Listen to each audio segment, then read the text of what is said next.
ये तो एक हादसा है कि मैं फिल्म्स में आ गई। अच्छा। ना ही मैंने कभी इसको ड्रीम किया था। पाशा साहब ने एक शर्त बांध दी थी कि मेरी पिक्चर लग रही है सरफरोश, अगर वो सुपर हिट हुई तो मैं तुम्हें एज हीरोइन लूँगा। मैं एक्चुअली बचपन से ही टॉम बॉय टाइप की लड़की थी। अच्छा। मुझे स्पोर्ट्स बहुत अच्छी लगती थी। मैं अपनी नानी की बहुत लाडली थी। इसलिए अपने मोहल्ले में मैं एक लड़के की हैसियत से मानी जाती थी कि इसके साथ किसी ने कोई इसको तंग किया तो फड्डा नहीं करना। हाँ, फड्डा किया तो ये लंबा ही फड्डा हो जाएगा। मुझे डांस कभी भी ना आया है ना मैं कर सकी हूँ, हालांकि सिखाया भी गया, मुझे कोशिश की गई सिखाने की। बहार बेगम की फिल्में तो मैंने बहुत कम देखी हैं, लेकिन उनसे मुलाकातें बहुत हुई और जब भी मैं उनसे मिली हूँ, I have been very impressed by her dignity and her presence, and she's a person that I think has added a lot to the Pakistani screen. I like her, she likes me, and I think that is what you can see in our interview. बहार बेगम। अगर मैं ये आपसे पूछूं कि आपने बचपन से एक्ट्रेस बनने का शौक था, तो ये तो मैं नहीं मानूंगी। नहीं, मुझे कोई ऐसा शौक नहीं था, बल्कि ये तो एक हादसा है कि मैं फिल्म्स में आ गई। अच्छा।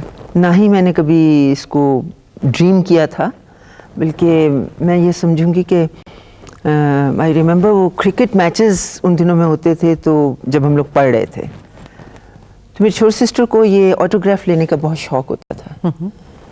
तो मैं बल्कि उससे लड़ती होती थी इन बातों पे कि ये, क्योंकि उस ज़माने में फिल्म एक्टर्स या एक्ट्रेसेस का एक इनक्लोजर अलग होता था।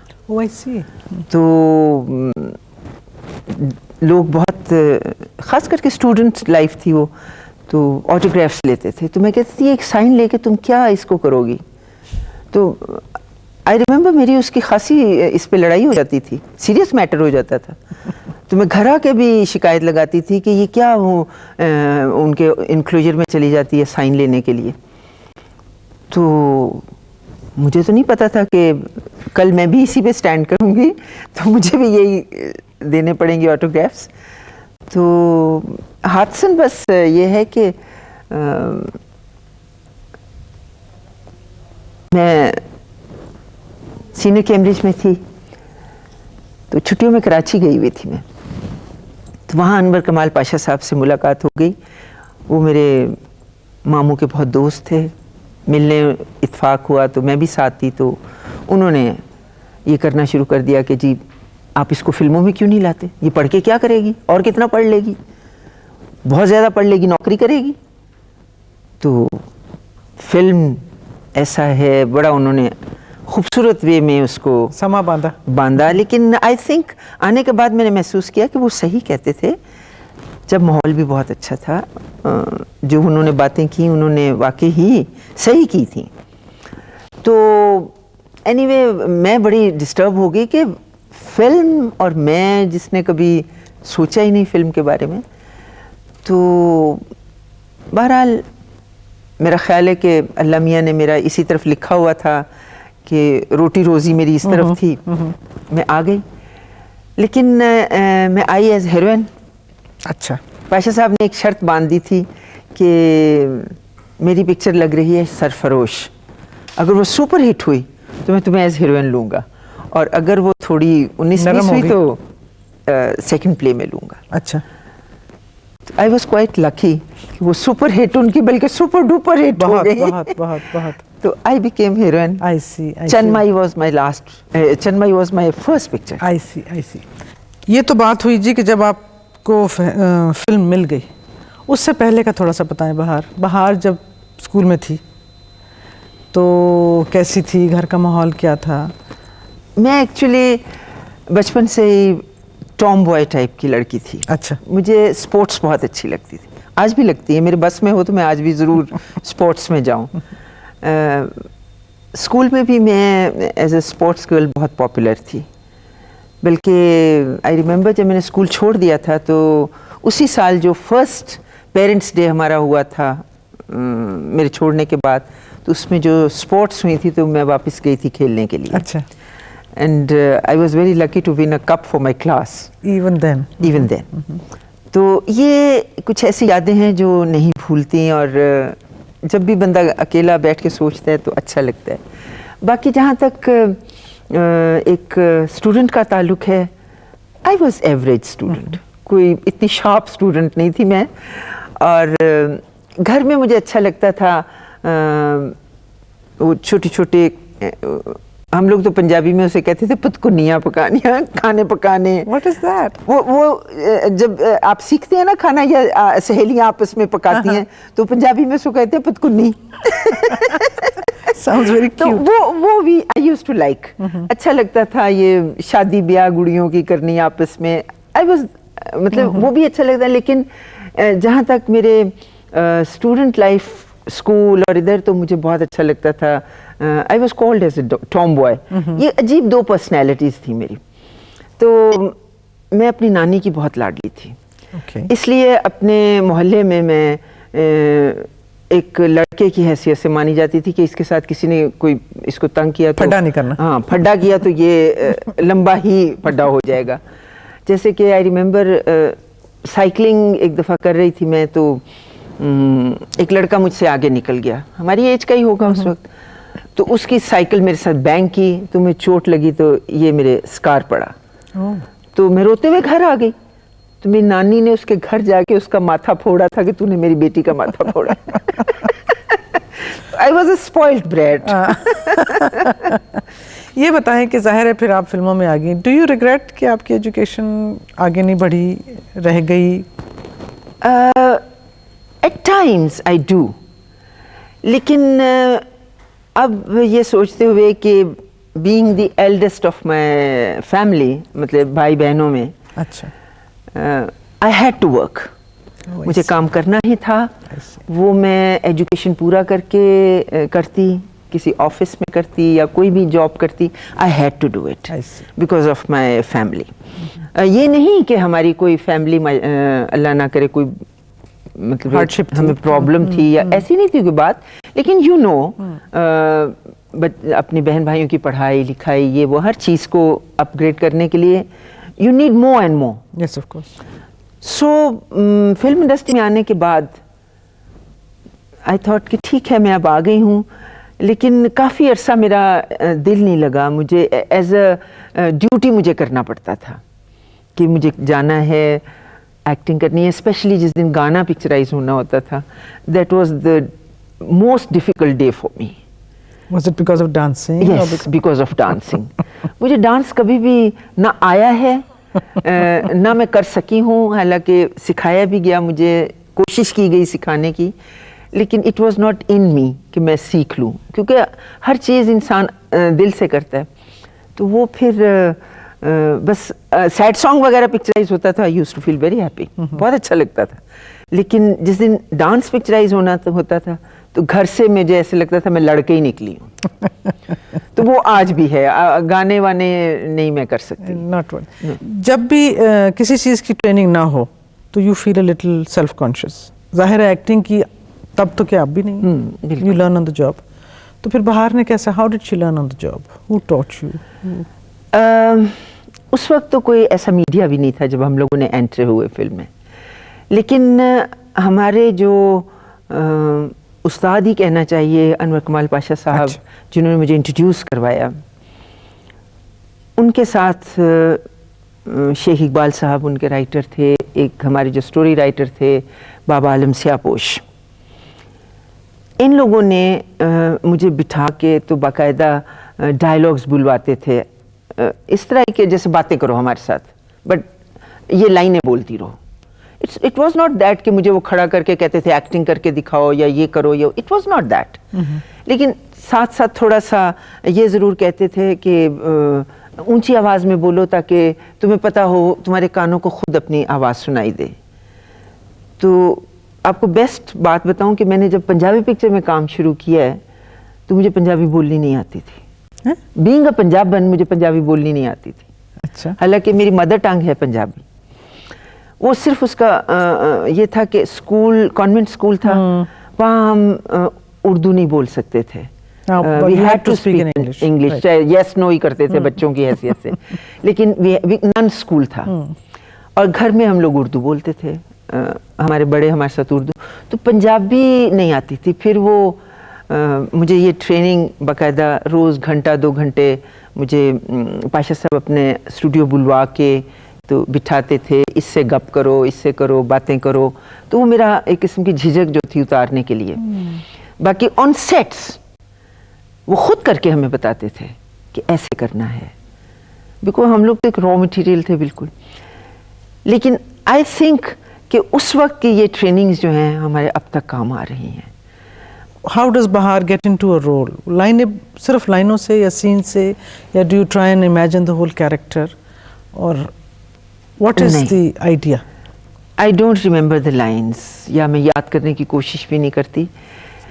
मुझे आई थिंक इतना काम करने के बाद मैं इतनी यूज्ड टू हो गई हूँ, स्पेशली ये मैंने इंजॉय भी काम किया जब मैं सेकंड टाइम आई हूँ। अच्छा।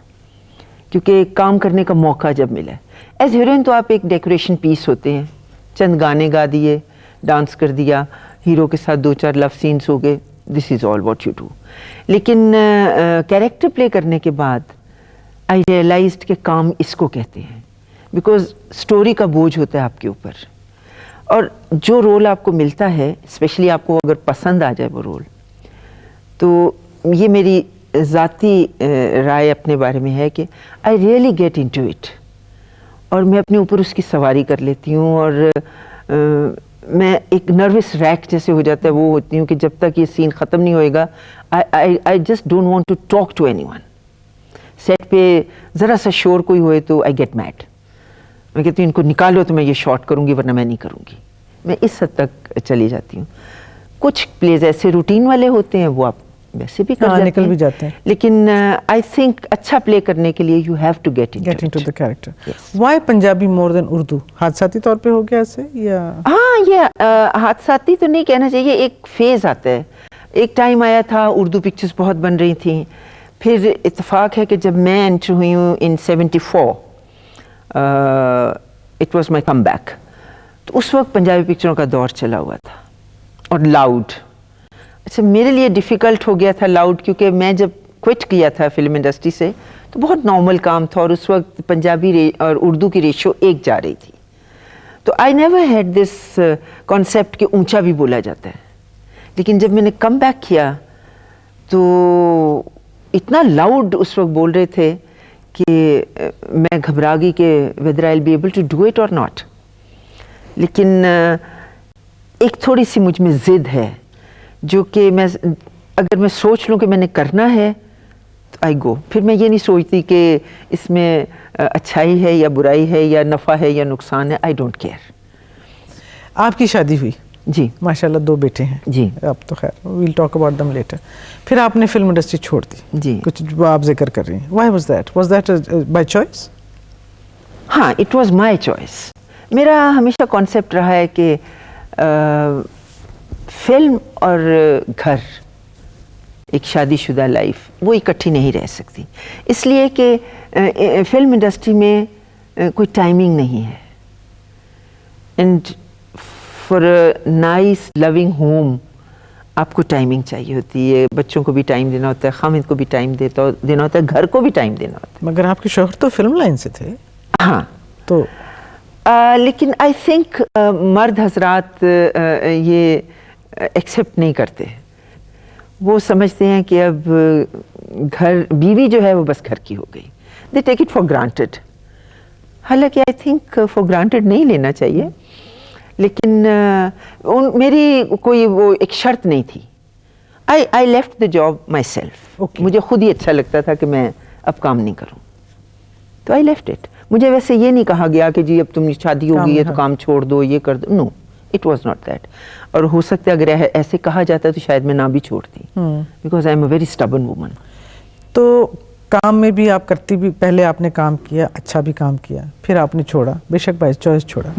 क्रिएटिव आदमी जब अपने मिजाज से, अपने काम से अलग हो जाता है तो कुछ उदासी आ जाती है, कुछ फ्रस्ट्रेशन आ जाती है, कुछ खोखला, कुछ खाली खाली सपन महसूस हुआ आपको? इस मामले में ये हुआ कि मुझे इमीडिएटली बेटा पैदा हो गया। I got so involved in him कि वो एक जैसे कि हर लड़की सोचती है, चाहे वो एक्ट्रेस हो चाहे वो घरेलू लड़की माँ हो, बनना तो चाहती है, एक ड्रीम्स, ख्वाब तो होते हैं ना कि घर होगा, बच्चे होंगे, ये होगा वो। तो वो मेरा ख्वाब जल्दी पूरा हो गया। तो मैं उसमें इतनी इन्वॉल्व हो गई कि मुझे कुछ खला नहीं महसूस हुआ। दूसरा, क्योंकि छोड़ा भी मैंने अपनी मर्जी से था, शायद इसलिए भी मुझे कोई ज़्यादा महसूस नहीं हुआ। बल्कि कम बैक जब मैंने करना था वो मुझे बहुत लंबा सोचना पड़ा कि मैं छोड़ के कैसे गई थी और अब आऊँ क्यों। That was a difficult choice for me. Decision to make. Ji. But this was after you had separated from your ji. husband. और आपने फिर सोचा कि मैं वापस आऊँगी। तो फिर क्यों आई? जी। What compelled you to come back? Well, कोशिश तो मैंने यही की थी कि फिल्म इंडस्ट्री में ना आऊँ सेकेंड टाइम, क्योंकि जैसा कि मैंने अर्ज़ किया है कि मैं ज़रा ज़िद्दी टाइप की हूँ और वो मुझे अच्छा नहीं लग रहा था कि मैं छोड़ के भी खुद गई, सारा कुछ अपने बूम पीरियड पे छोड़ा, सब कुछ किया, तो अब किस तरह वापस आऊँ, लोग क्या कहेंगे मुझे। बस एक तो लोग बहुत तंग करते हैं मुझे ये चीज़। तो आई ट्राइड कि मैं कुछ जॉब कर लूँ। अच्छा, थोड़ा सा पढ़ी लिखी भी हूँ, कराची में कोई किसी किस्म का। तो हिम्मत बहुत की मैंने, बल्कि एक दो फ्रेंड्स ने मुझे पुशअप भी किया कि कोई बात नहीं, हम करवा देते हैं, तुम्हारा जॉब हो जाएगी, फलां जॉब मिल जाएगी। तो वो जब एक आध मुझे ऑफर्स मिली भी, तो आई यूज्ड टू थिंक कि मैं 30 दिन जाके यस सर करूँगी तो फिर मुझे पे मिलेगी, तो वो ऐसे करके मैं लूँगी तो अच्छा लगेगा। No, I said no, it won't. Film industry में एटलीस्ट आपको पैम्परिंग तो होती है ना, एक स्पॉइल्ड ब्रेड की तरह। आप इतने लोग आपको मैडम जी सलाम, मैडम जी ये, मैडम जी वो करते हैं, तो वो फिर उसके ऊपर हावी होना शुरू हो गया। तो लेकिन आई नेवर थॉट कि मुझे काम खुद मांगना पड़ेगा या मिल जाएगा। वो मेरी अना हर्ट हो रही थी, वैनिटी मेरी, कि मैं किसी को कह नहीं सकती। तो ये खासा मुझे टाइम लगा डिसाइड करने के लिए। लेकिन जब मैं लाहौर आ गई, मैं भी अल्लाह की कुछ रहमत मुझ पे ज़्यादा ही रही और अल्लाह रखे कि मुझे खुद ही काम ऑफ़र हो गया। तो था भी टाइटल प्ले, क्योंकि एज हीरोइन भी मुझे एज हीरोइन ही स्टार्ट मिला था। कमबैक के बाद भी it was just like a heroine कि टाइटल प्ले मिलना बहुत बड़ी बात होती है। तो मैंने उसको अपनी गुड लक तस्वर करते हुए एक्सेप्ट कर लिया और काम शुरू कर दिया। शोहरत अच्छी भी लगती है, लेकिन उसमें फिर आपकी प्राइवेसी भी अफेक्ट होती है, आपकी प्राइवेट लाइफ कम रह जाती है।